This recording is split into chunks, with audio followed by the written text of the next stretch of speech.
Pittsburgh-based artist Nickolay Lamm wanted to show how an average American male's body differs from male bodies in Japan, the Netherlands, and in France. So he created, first of all, he created this image of what an average American male's body looks like. So let's take a quick look at that.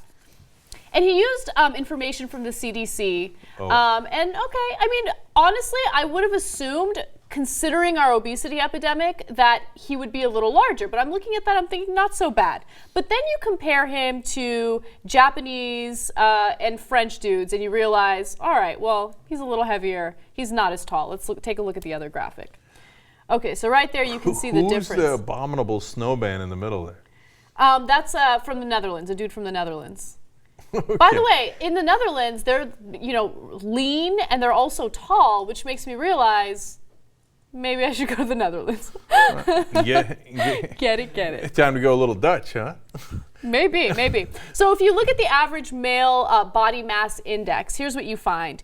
For Americans, it's about 29. For Japanese, it's 23. That's a significant difference. In the Netherlands, it's 25.2, and in France, it's 25.55. So this is kind of like meant to depress the American men. Like, oh, haha, you're fat asses, and you're not even as tall as the guys from Netherlands. So sad day for you. You got nothing going for you. A little bit, but also, I mean, I know that a lot of us would like to think, hey, our health and our fitness and all of that, that's completely up to us. But of course, there are genetic factors that come into play, biological factors that come into play, and also societal factors. I mean, the way we eat, the type of lifestyles we live. One thing that this artist did focus on a little bit is the healthcare differences. So in these other countries, they have better healthcare than we do right now. Mm-hmm. So as a result, they take better care of their bodies. Now, according to Nickolay Lamm, he says, I wanted to put a mirror in front of us. Americans like to pride ourselves on being the best country in the world. However, it's clear that other countries have lifestyles and healthcare better than our own. And then it leads to the results that you see. So you don't like that gut.